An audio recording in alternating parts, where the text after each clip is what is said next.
Good, happy Thursday morning, May 20, 2021.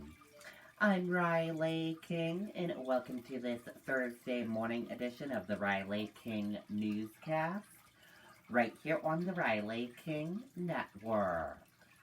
We have a lot of news to get to this Thursday morning, so let's begin. But first up, we're going to begin with a check of your weather. The weather right now is sunny, 48 degrees. Expect dry conditions over the next 6 hours. And meteorologist Kevin Skrupa is saying bright and warm today. With a full weather forecast, let's take a listen to that video from meteorologist Kevin Skrupa right now.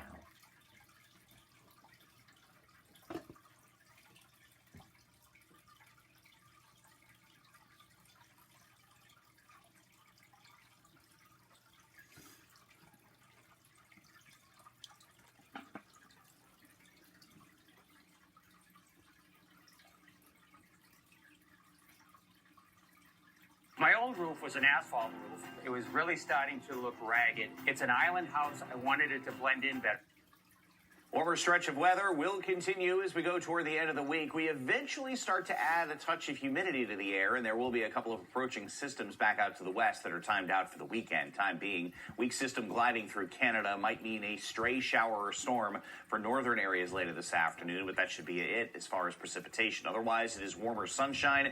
Coolest readings by far and away will be at the coastline, as we'll be in the mid to upper 60s this afternoon on a light southeasterly breeze. You get farther inland, and we're talking temps between 80 and 84 this afternoon, with also a similar light southerly breeze, upper 70s to near 80 degrees up north with a lot of sunshine around as well. Temperatures this evening will fade back into the 50s across the area. That will be with partly to mostly cloudy skies. And similar temperatures for us on Friday. About a 30% chance of a pop-up shower or storm in the afternoon. We'll still be in the upper 60s at the coastline, while we'll be in the upper 70s to lower 80s inland. A touch of humidity in the air as we go through your Friday afternoon, with dew points creeping up through the 50s. They will be in the 60s for the weekend. Two fronts. First one arrives Saturday afternoon, and that front could have a couple of thunder showers with it, but it should not be an all-day rain. And then, as you will notice here, there's another chance of a round of showers or storms later in the day on Sunday as another front dives south. That eventually will take away any humidity we build up over the weekend and make it a lot more refreshing for the first half of next week. Temperatures today, upper 70s, lower 80s. Exception, as we mentioned, will be the coastline with highs only in the mid to upper 60s. Then we drop into the 50s tonight under fair skies. 30% chance of a late-day shower or storm tomorrow, and then some scattered thunder showers. Not an all-day rain for Saturday with some humidity in the air and the chance of a late-day storm on Sunday as well. Okay, and there you go on that weather forecast from meteorologist Kevin Skrupa. And now let's get to your news. First up, Nashua, Lebanon, among communities considering what to do about the mask requirements. Let's take a listen to that video from WMUR News 9. For the easy and the complex, the small stuff and the big, we're here with the affordable local loans, easy to manage accounts, and financial advice to help you blaze a trail, figure stuff out, and make your money go farther. We're Granite State Credit Union. Live bold. While the CDC has come out saying fully vaccinated people do not need to wear masks with few exceptions, the state is still calling on mask usage indoors. And now communities like Nashua and Lebanon are figuring out how they're moving forward with requirements. In public comment today in Nashua, some people worried about the impact removing the mask ordinance could have. We're now effectively really going to be on the honor system. People are going to walk in the door, whether we have an ordinance or not wearing a face mask. Others anxious to see businesses and individuals make their own mask-wearing decisions. For indoor situations, I'd like to see that our businesses do have the right to make that decision, and then the citizens of Nashua have the chance to choose businesses that they want to go to, and that mask factor may be something that's in that decision. Nashua will now make a recommendation to the aldermen to remove the ordinance in the weeks to come. In Lebanon, city councilors also considering how to move forward. Nearly 40% of the county they're in has been vaccinated. I don't want this to be decided in the court of public opinion. I think it needs to be decided by us as policymakers, hopefully based on following the science. Now, Lebanon does plan to hold a public hearing on their mask ordinance on Wednesday, June 2nd, before deciding. Reporting live, I'm Charisse LeClaire, WMUR News 9. Okay, and there you go on that video and that report.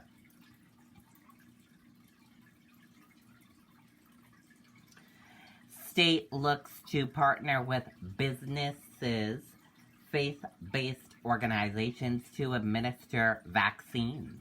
Let's take a listen to that video from WMUR News 9. Spring in New England is all about being active outdoors. Recover quicker and stay out longer with the rejuvenating qualities of a... There are 17,000 open vaccine appointments at state-run sites through the end of the month. If you'd like to sign up for an appointment, you can go ahead and register in Vinny and sign up for one of those open spots. Or you can come in between the hours of 3 p.m. and 6 p.m. every day except for Sundays. In the meantime, state health officials are having discussions with businesses and religious organizations about holding smaller clinics to reach vulnerable populations. We have been doing outreach to churches, synagogues, mosques, any type of faith-based organization to see if they have interest in hosting a clinic. And really, they've been quite generous with the use of their space. The state has already done a number of clinics at workplace locations, and they are interested in expanding that over the summer. We're going to have a mobile van this summer that will be available to do these types of mobile clinics at businesses and employers, as well as different types of events across the state, such as fairs or any type of event. Eventually, the goal will be to move vaccinations to the healthcare system. Right now, there are more than 100 providers signed up to help. We do still have limited vaccine supply, and we do want to go ahead and support the existing sites. But as we scale back on our state-run operations, that'll just free up vaccine for us to be able to push out into the community. Healthcare providers, businesses, and churches who want to help administer the vaccine should reach out to the state. Reporting live in Manchester, Kristen Carosa, WMUR News 9. Okay, and there you go on that video and that report.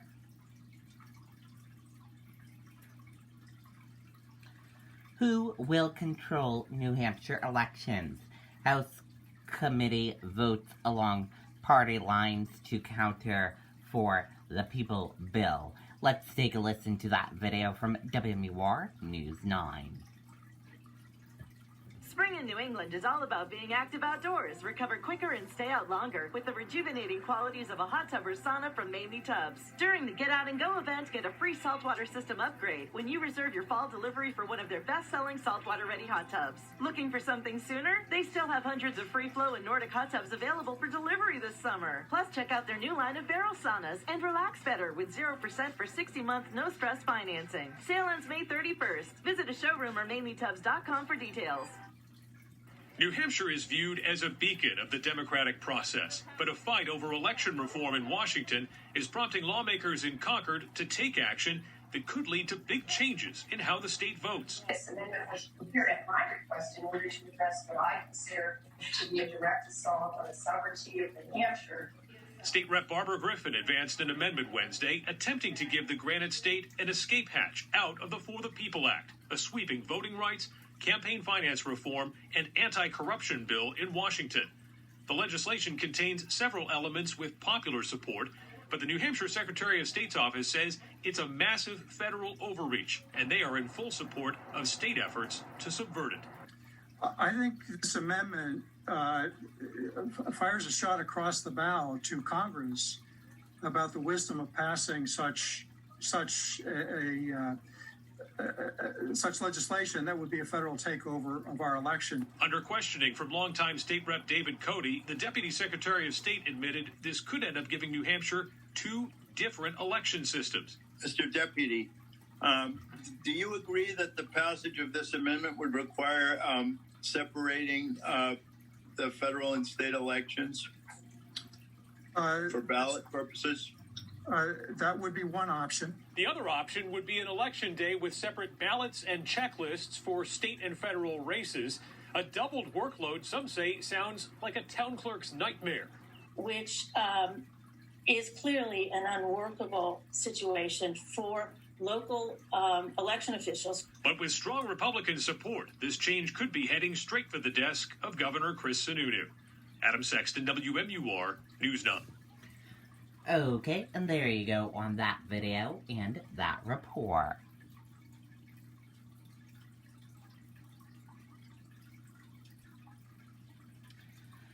House Criminal Justice Committee sidelines bill to make it easier to detain violent offenders.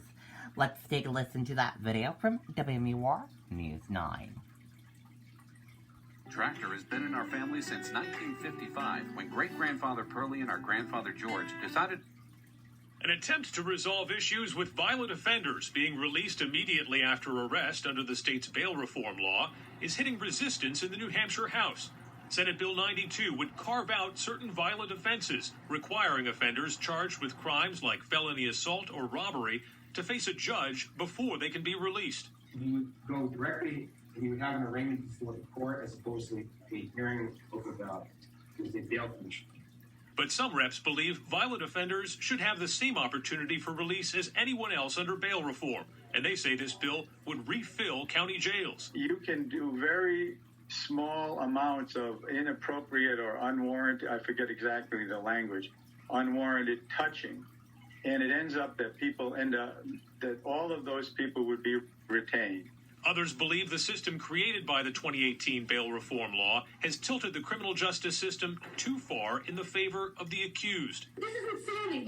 We're not talking about small things here. And I think everybody that's sitting here protecting the people because they may have to sit in jail for 3 days, well, lucky them, it's only 3 days because the victim is being affected for the rest of their life.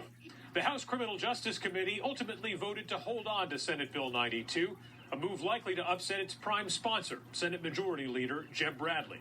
There are bad faith efforts in this House to delay and hopefully kill. My suggestion is not one of those efforts.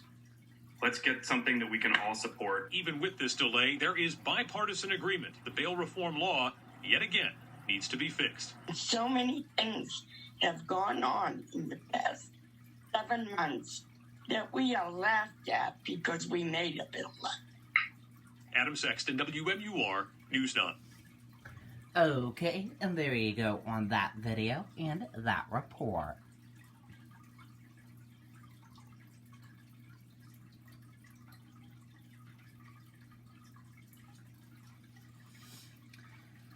Pandemic impacting new and used car sales in New Hampshire.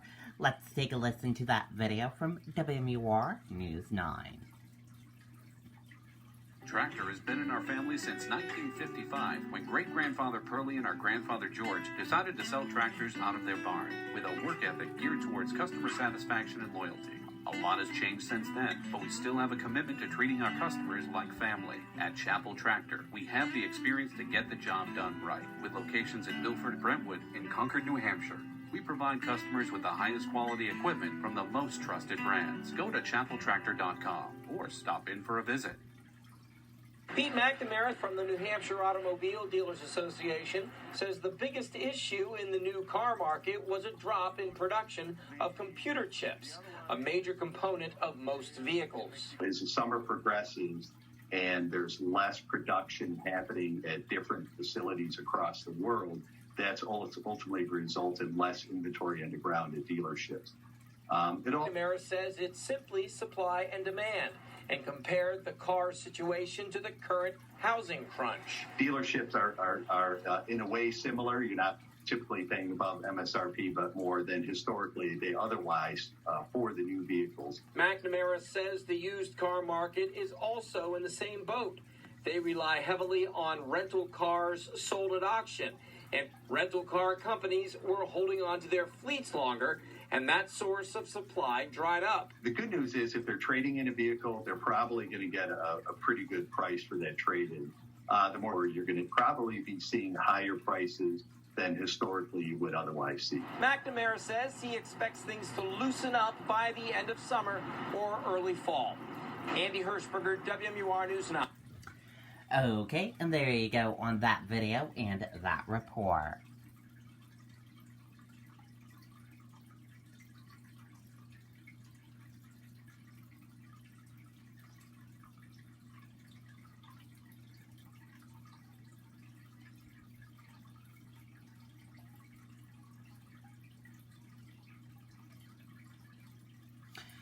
What's going on with Kiss 108's Maddie in the Morning? Let's take a listen to that video from NBC 10 Boston.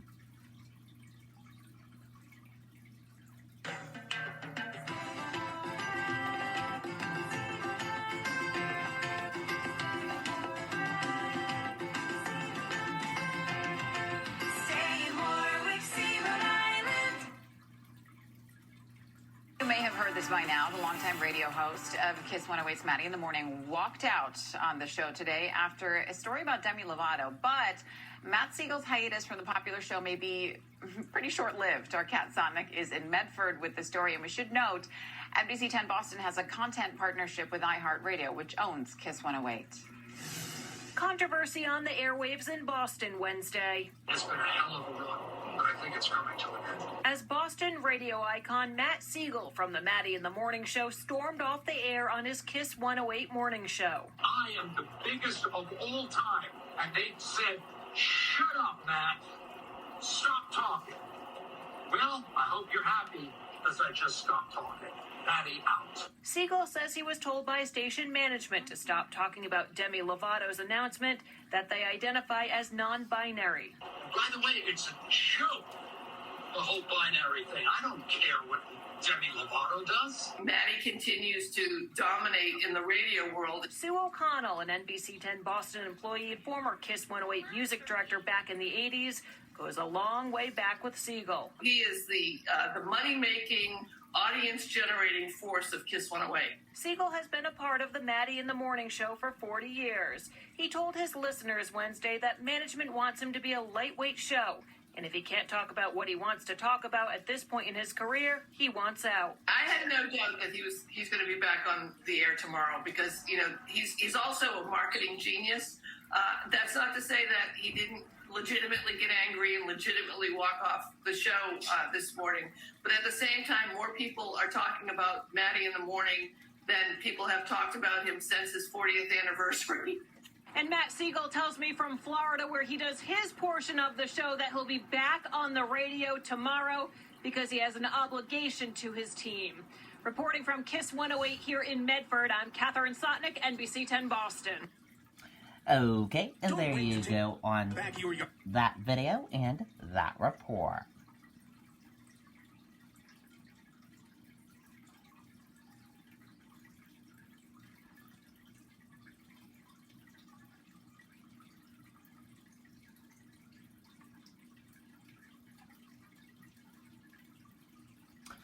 Top Republicans oppose commission to investigate U.S. Capitol riot.